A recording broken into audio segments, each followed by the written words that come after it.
Welcome back to Hold My Matcha. This week we have our episode 5, which is Plot Twist Pending.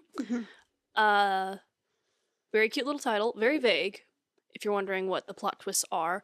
The plot twists are really our lives, but also maybe some of the movies that have some of the best plot twists, we think. But, yeah, those are mostly the two main ones. What I was going for when I was outlining this episode was a little more along the lines of like, how does how do the movies and the films that we watch as kids and even as adults affect our lives? So, kind of cause plot twists in our lives. It might not be quite as insane as actual plot twists, but that was the idea. Kind of funny. Definitely some twists. I don't think I've ever had any, like, full 360s in my life, would you say? I did. Yeah? Oh yeah, I think I did for sure. When I was, we won't get into specifics, but when I was 16, 16 turning 17, I decided to quit tennis and join One Act, and I changed up my friend circle a little bit and basically started fresh. It was all, spurred by the semester beforehand. I had like dipped my toe into theater, and I had a pretty nasty breakup during the summer, so I decided I needed a change, and that's what I did, and it was pretty much no, I wouldn't say 360, maybe more of a 180. Big refresh. Yeah, and it was really like, for a 16-year-old, I feel like that was a very mature thing for me to have done. I was like, you know what, I'm done, this isn't satisfying me, and I'm going to change it up. So it was interesting, and needed to like tie it into the episode today. It definitely was a plot twist in that it sent me straight into the world of theater and film and writing. So yeah, I don't know. I think I lied before. I think I did. I would definitely define me going from college to my internship was a 360. Obviously, you're like, well, yeah, when you graduate high school or college, like, you do a whole different life. But for me, that was a definite 360, because it was goodbye, but it didn't feel like goodbye in a weird way. Like, I was not ready to say goodbye to those people, so it felt very weird leaving and going almost on the opposite side of the country. Country, can I say that anymore, Texan? Yeah, that was a good one. Ooh. You're drinking your matcha today? Yeah. And your country? Wow. That one was definitely 360, just because I feel like I definitely built a life in college, and it felt like it just ended abruptly in a way. I tried to make it smooth, but at the same time it felt very odd the way it ended. And then, yeah, whole different environment, whole different state, whole different type of heat. For sure. Go from Arizona to Florida. It's just two very different types of things. But yeah, that was definitely a big 360 for me, now that I think about it. But yeah, that's definitely a change. High school I wouldn't really call a huge 360. It was weird, but I feel like I was ready for it. It doesn't feel like a huge twist when you're kind of expecting it. No, not really. No, well, yeah, because I don't know that I would say that's less of a plot twist and more of like a scene change, or like maybe like a time jump, kind of, within the context of a movie and that sort of thing. Maybe new season. Oh yeah, that's a good one. Yeah, a new season. I like that. I love those trends where it's like when you're nice and comfortable in season 5 of your life and somebody from season 2 texts you and you're like, hold on. They have a guest appearance. Or will they be a series regular again? Yeah, I've definitely had those moments where I said that and nobody thought it or really caught on or thought it was funny. I was like, they're like, what's wrong? It's like, nothing. Somebody from like season 1 just texted me. It's weird. It's kind of cool. I like that. That's a plot twist, too. Exactly. Yeah, definitely didn't expect it. That is definitely a plot twist. You never know if it's gonna be good or bad. I think that's true. Part of twist as well. That's true. You don't know if it's gonna be good or bad. Yeah, it is. I think that's definitely true. Like sometimes a plot twist can be like a I didn't expect them to be here. And are they going to be bad like they were before, or will they be good now? Like a soap opera twist. Oh, Where so everybody in the drama. room gasps and it's like, oh, he faked his death. And we all knew he was alive the whole time. Mm-hmm. I would definitely. No, another plot twist. I don't know why I feel like I haven't had a lot of plot twists. I have. But they're more like those stories of like, this is how I found out what I want to do with my life. And I've talked about it multiple times, and that is when I realized I wanted to do film. That was a major turnaround because I definitely wasn't expecting that, and I definitely didn't expect that I'd like it so much, you know? I kind of just did it for fun, and then I ended up loving it and pursuing it. The first big question that I have written down is actually what movies are responsible for our love of film, and to kind of elaborate on this question. You were talking about you don't feel like you've had a lot of like big plot twists, but are there any specific movies, TV shows, anything like that that have created those plot twists in your life? Because I know for a fact, I'll like segue for a second. I was terrified of clowns for most of my life, and then good old Rose here, she really wanted me to watch it in like 2021 or something like that, maybe Something like 2020, that. something around there. I was like, no, you gotta watch it. Quite a few years ago, and so I watched the first one, the one made in 2017, and I closed my eyes every single time that Pennywise was on screen. But I loved the movie so much, I decided I was going to power through. So I watched it again, and I looked at all the clown parts, and I'm not afraid of clowns anymore. And I'd say that's kind of a plot twist. I'm not scared of them at all. What movies are responsible for your love of film? I did mention this in the last one, so it is kind of like I'm repeating stuff, but it's ironic because it's a movie with a really good twist, and yet it also was something that was a big definer for like me liking film, and that was La La Land. And I know you haven't seen it, but like, Yeah. you know, that is a movie where like it definitely surprised people. Not in the same sense of like No Country for Old Men. That one definitely is a throws you for a loop. And I watched that in like film school. And that was the semester you were there, because that was like one of the earlier classes where you literally just sat and watched movies for the class. You watched a lot of weird movies that semester. Because I'm not calling out the professor, but the professor, that's the thing, there's not really a curriculum of movies. The professors kind of got to pick the ones that they wanted to show us, or they believed were like, these are genius and I want you to see these bits. He had interesting taste, I will say. He showed us some of the classics. I think it's required of everybody to show us Citizen Kane. Did you watch any Charlie Chaplin films? No. Interesting. I remember Citizen Kane, because, you know, always. We watched David Lynch's Eraserhead. Sadly, I watched that right before dinner, and I was not hungry. There was Couldn't have our shrimp and noodles that night, apparently. Yeah, there was others. I'm forgetting their names. There was one with Hugh Jackman, and like this, his wife was like dying, and it was like this spiritual thing. I can't remember what it was. I don't remember like half of it. I remember one that angered me because it was one of the. Listen, I'm not a hater of art. I'm not, but I don't understand a lot of art, which is okay, but it made me angry because the whole class sat there and watched this thing.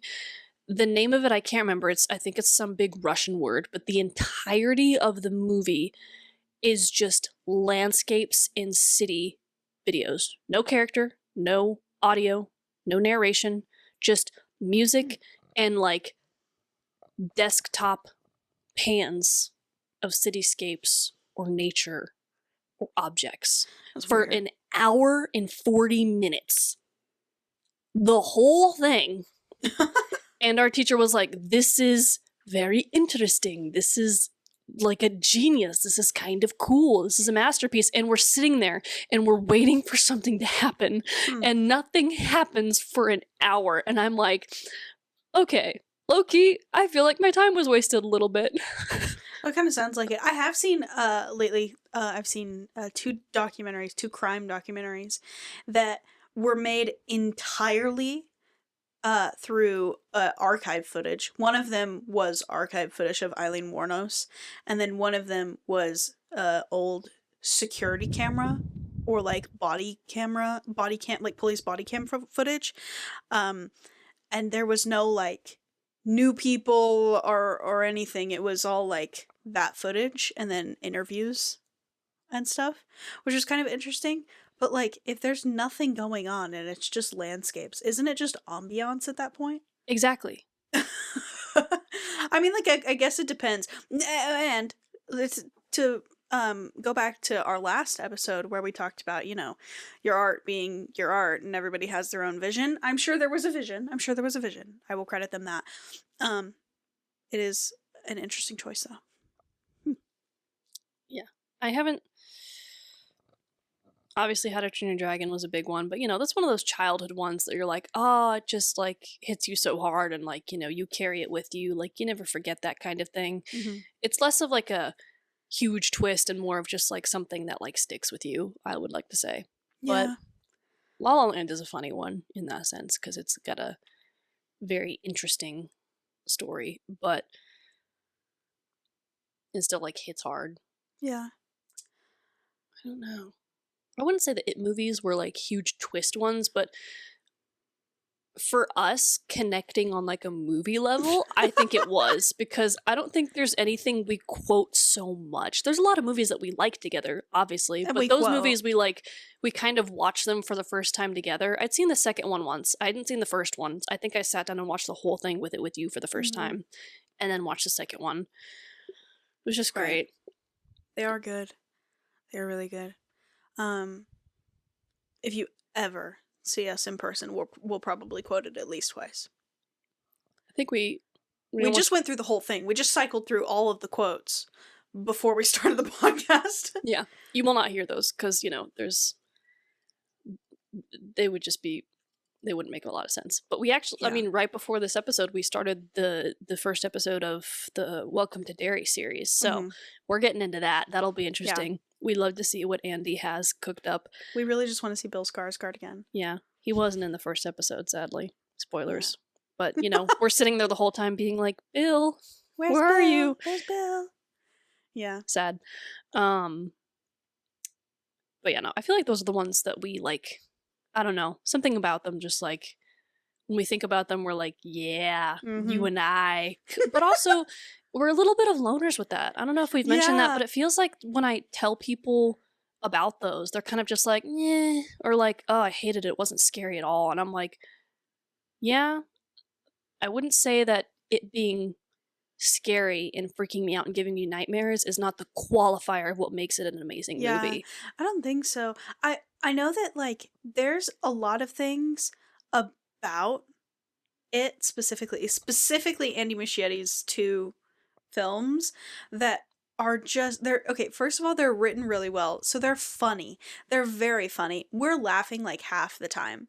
And then another part of it is the music. Benjamin Wallfisch is an excellent composer. I literally know those songs by heart, and all it is music.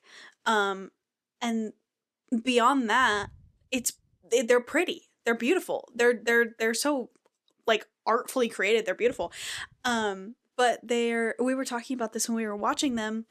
There's like a sense of nostalgia to these movies, which was the purpose. Like if you watch them, you can tell that they're doing that on purpose. But there's this sense of like nostalgia and like you know, growing up and the sorrow that comes with leaving the happiness that's in your past behind, that sort of thing, and also dealing with like loss. And they're just like all these like really great elements in a movie. And yeah, sure, it's not the best thing in the world and not everybody loves it, but we love it.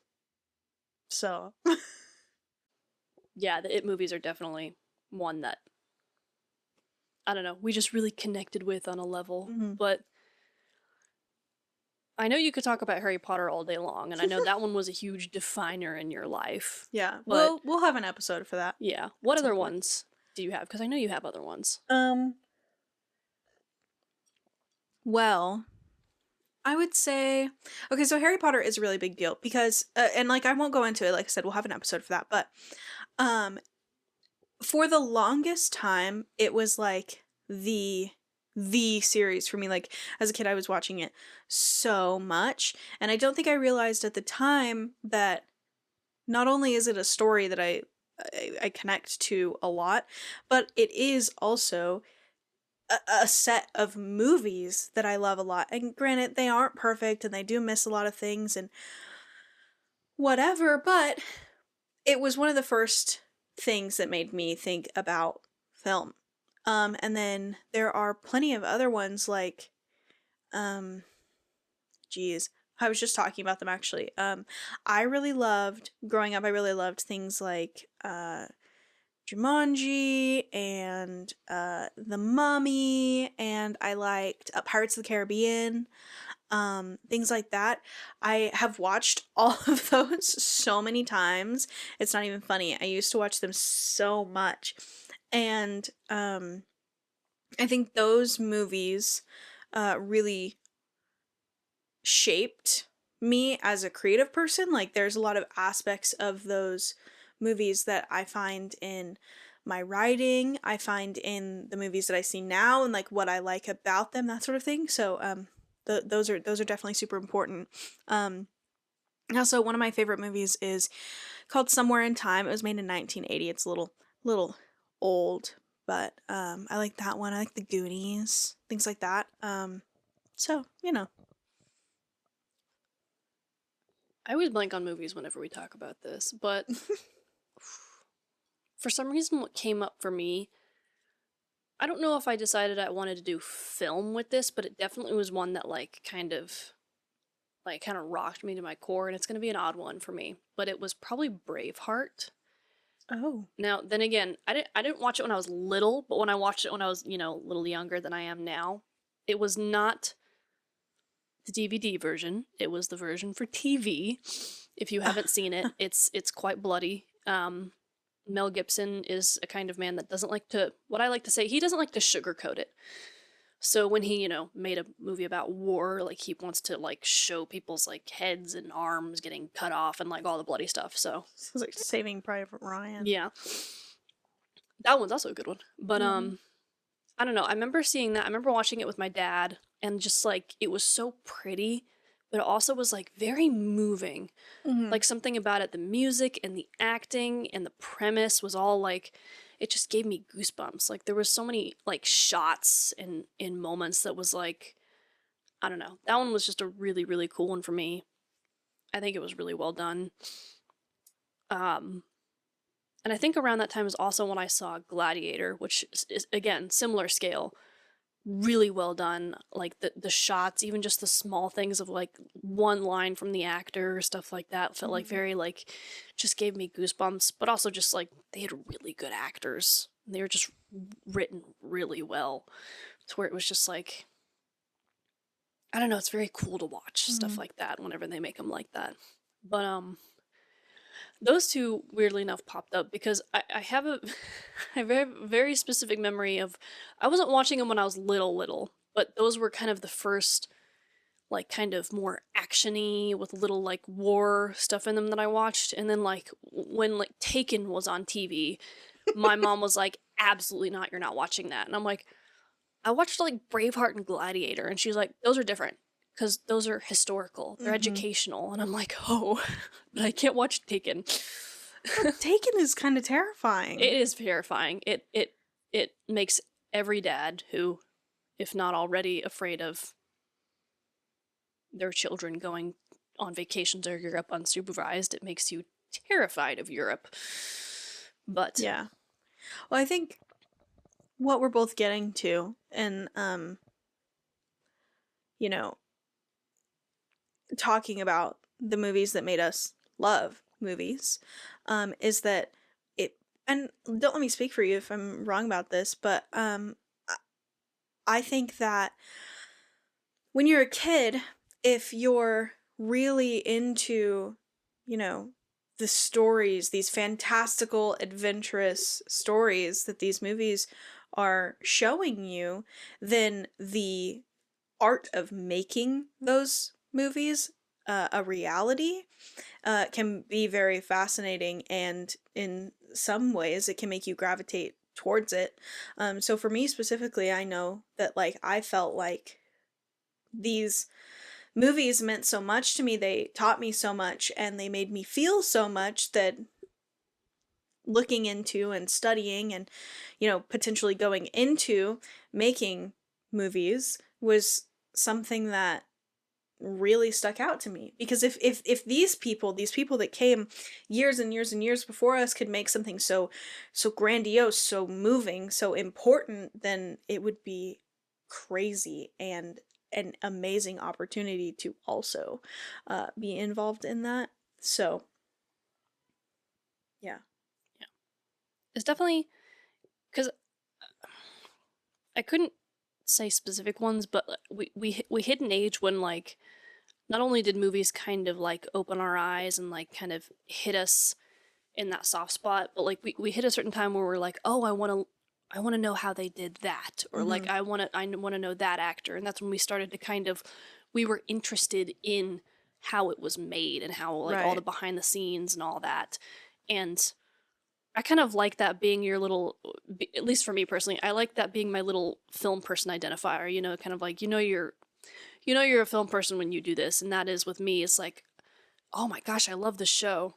Okay, who is all the cast and crew? I want to know all their names. Like it's just I do that, and I mean, I probably will talk. I've mentioned it a couple of times. I'm not gonna brag on it too much. I mean, I've literally got a merch jacket on my chair right here, but it, it it's it's just so eye-opening whenever you discover something and you kind of dig into like, oh, how it was made, or maybe even just the director, and you discover something super cool and you ended Mm-hmm. up just digging more, and it's just like Yeah. so fun for that. And I mean, the one a great example of that for me was when I discovered Vox Machina. All I thought I found was like this cool animated fantasy show on Amazon Prime, and me being the film person I was like, this is kind of cool. I like this. Okay, who are these voices, or like whatever. Mm-hmm. And I ended up uncovering what this was and how it came to be. And for me personally, it blew my mind. And for me,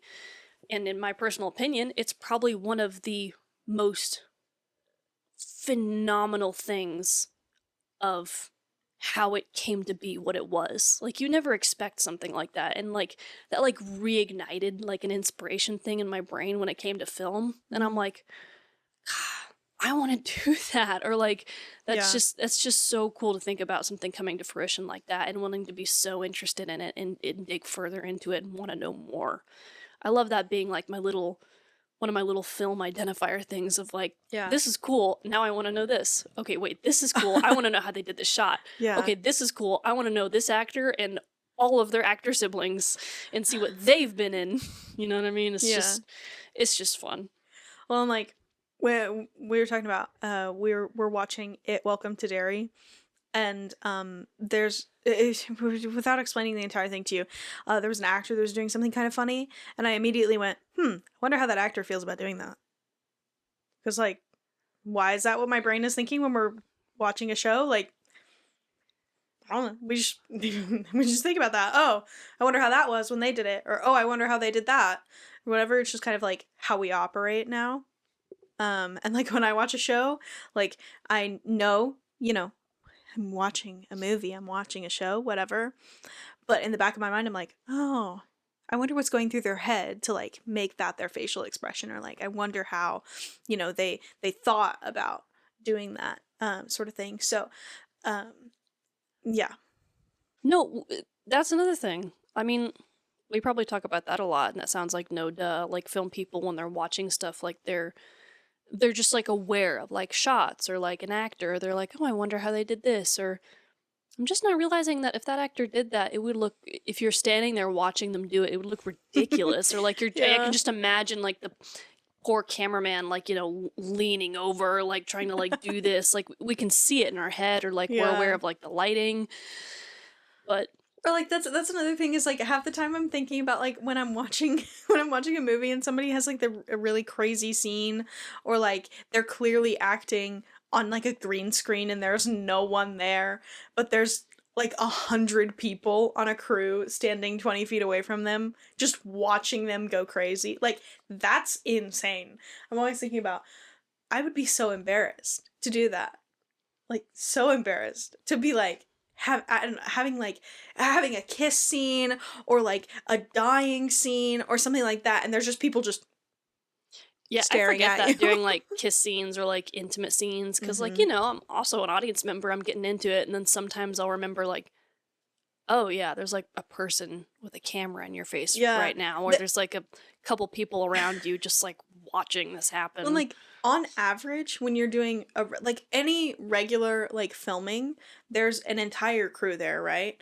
But when you're doing intimate scenes, there's first of all there's an intimacy coordinator, so everything they're doing is coordinated and very well thought out. But also most of the time, there are it's a closed set. So like there's only a Skeleton crew. specific, Yeah. amount of people there so that you don't feel as awkward, Mhm. but there are still at least 15 people in the room. Yeah. So Oh yeah.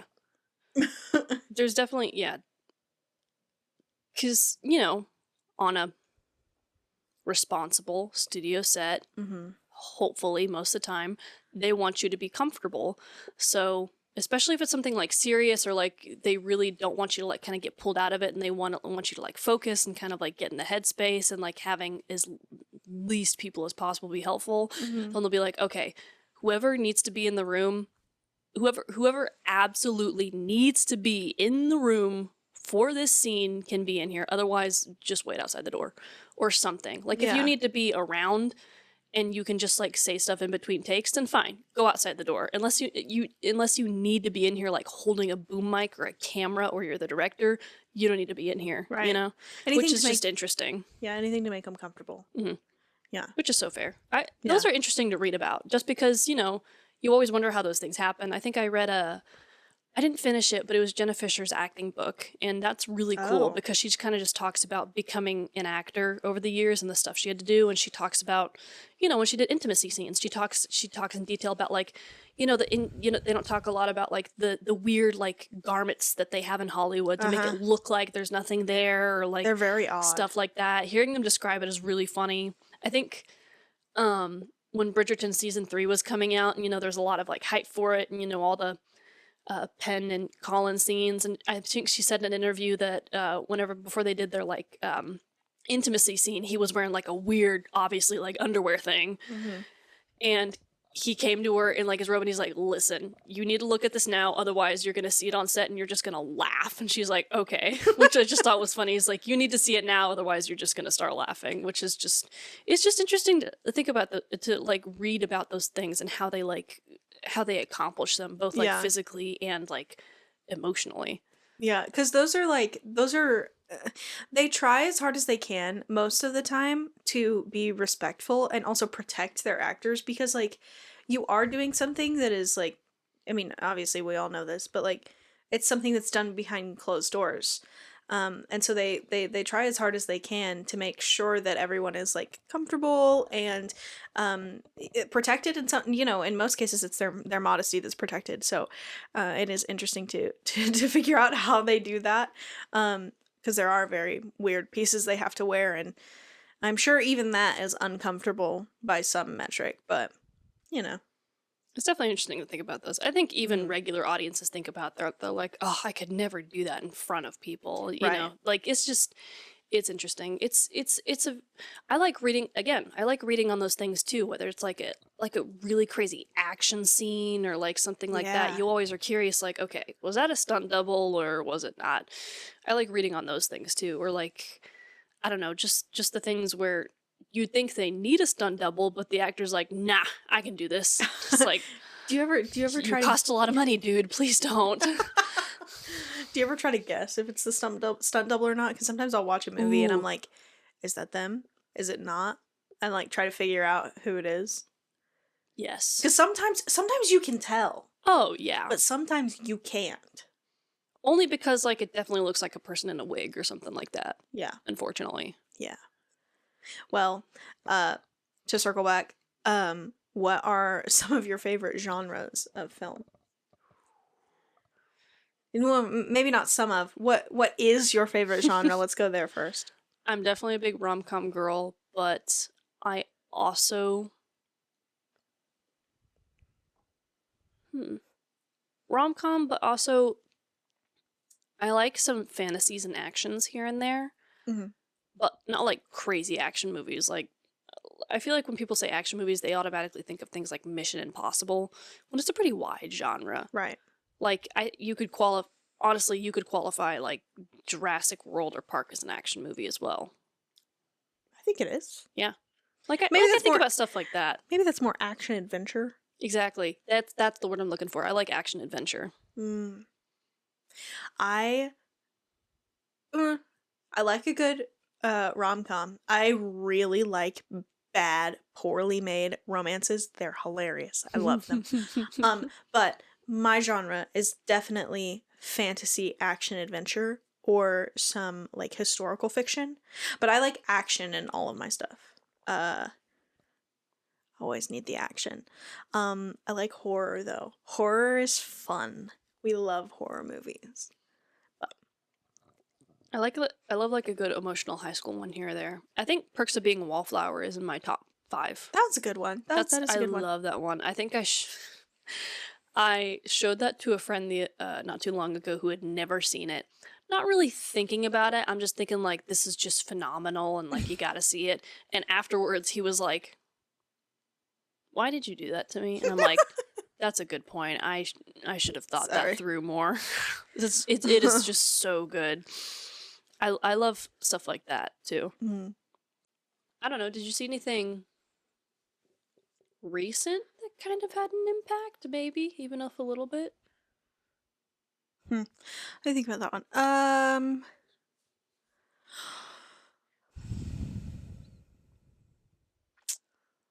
I well. Oh, okay. I've got it. Um, so this one is I wouldn't say too recent, but recent enough that it counts. I went to go see Twisters in theaters when it came out last year, during the summer, and I went to go see it with my younger brother, and it was so fun. So fun. Um, it was not as grounded in reality as, you'd think it would be. And it wasn't, anything wonderful, but I enjoyed the heck out of that movie. Thought it was so much fun. My brother and I both, we left the movie and we were like, we have not left a theater feeling this good in years. And maybe it was just like the atmosphere. I don't know, but I really enjoyed that one quite a lot. Um, I think that's the only one I've gone to see besides the new How to Train Your Dragon, which was so good. That was the one I was gonna say. Yeah, that one is so good, and I did really enjoy that. I'll let you kind of delve into that one, but those are pretty much the only two that I've left being like, yes, absolutely, loved those. We went to go see Weapons recently, and that was interesting. It was a fun ride. It was interesting. I just didn't. I Yeah. feel like I didn't get a whole ton from it. Yeah, there just wasn't a lot to glean from that movie, really. It was definitely different. Definitely something new. Yeah. Definitely something interesting for Mhm. sure. Definitely had a good like premise or like a thing to draw you in. It's just when I was done, I don't know. I kind of felt like, huh. I don't really know. Very, very, very open. A lot of those movies, like Weapons, they are better as trailers than they are as full movies. And Weapons had a really good trailer Oh yeah. that really drew you in. But then when like you get to the end of the movie, you're kind of like, and that was what now? Like, why did we sit here? Not a lot of satisfaction No, not for really. for what filled the time. Yeah. Well, I also saw Wicked last year, and Wicked was really good too. I had seen uh Wicked on Broadway in New York before, and it was really good then, and I was surprised the movie was actually like better than I thought it was going to be, and I'm excited to see the next one. So, there've been a few highlights here and there. Not Snow White. We're not talking about that. Anyway, you?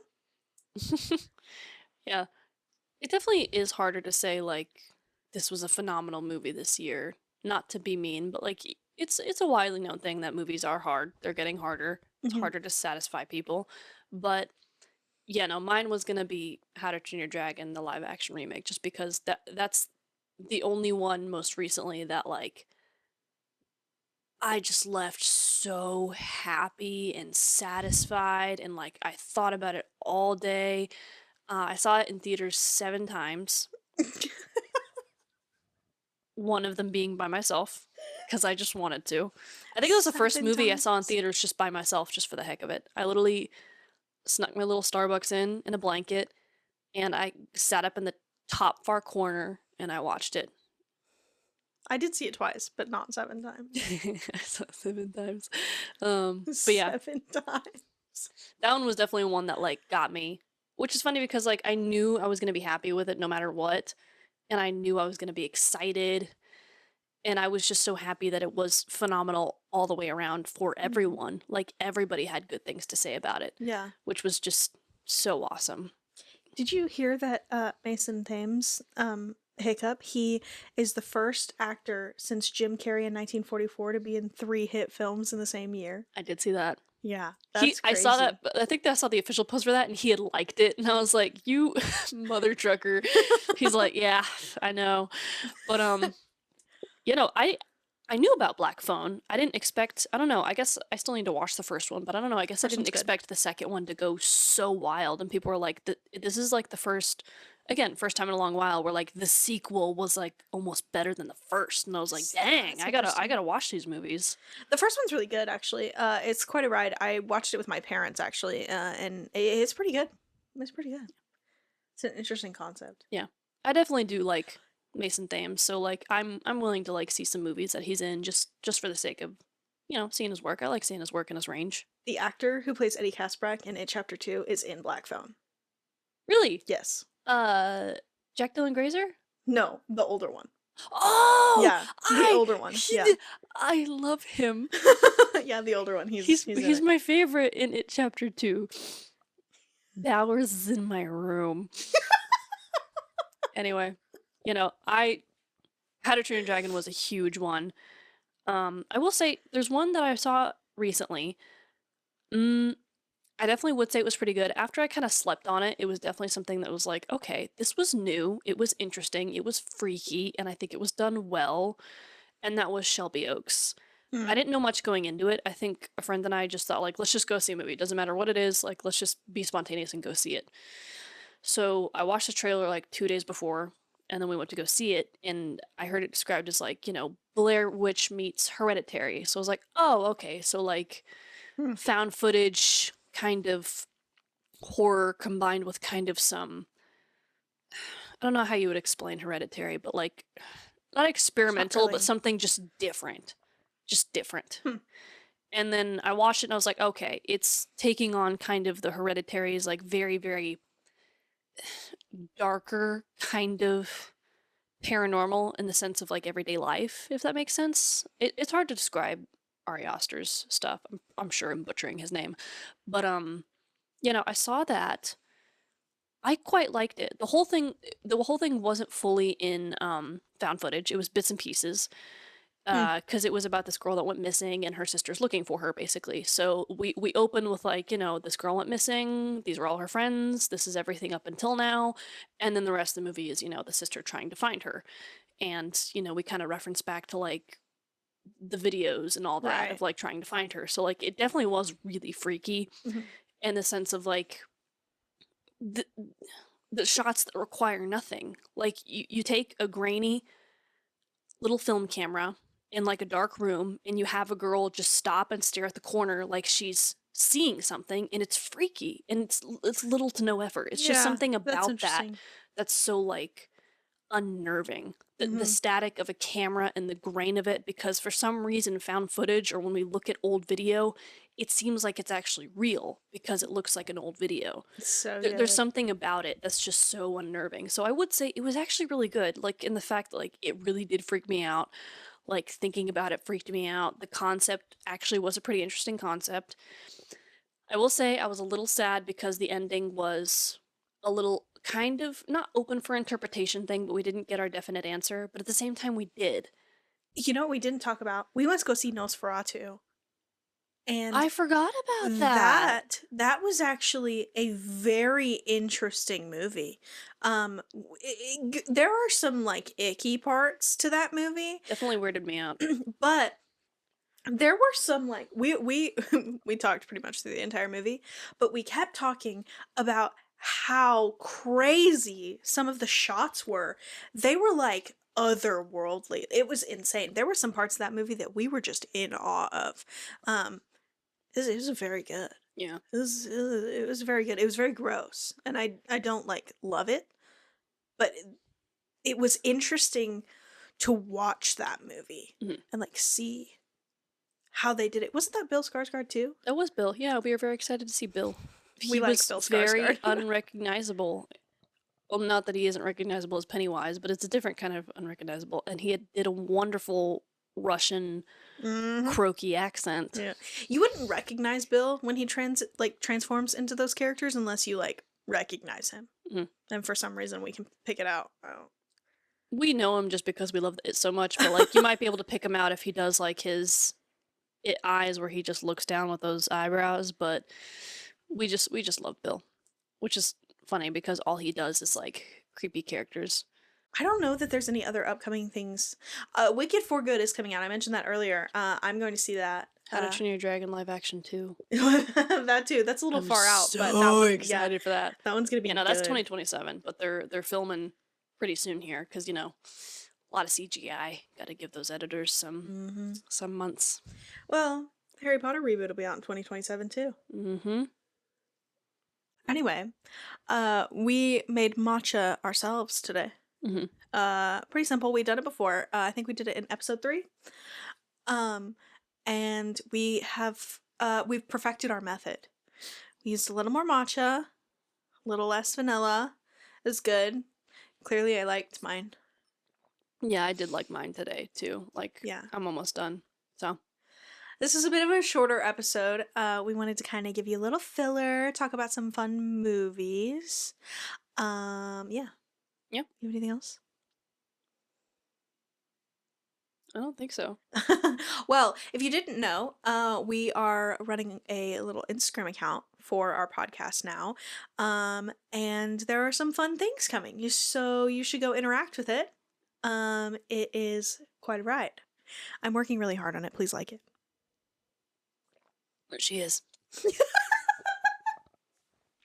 Funny story if I haven't told it before, but if you've watched it too, there's a bit where one of the characters gets stabbed in the cheek with a knife and, you know, he kind of starts bleeding and then he leaves his hotel room and they all come up and they're like, what happened? And he's just bleeding down his face and he just goes, Bowers is in my room. Which is so funny. And so whenever we were in college, I got a bad nosebleed in the bathroom and I was like, oh shoot. And it already kind of gotten all down my mouth and it was just kind of like smeared. So like, you know, it looked like really bad. And for some reason what popped up was that scene.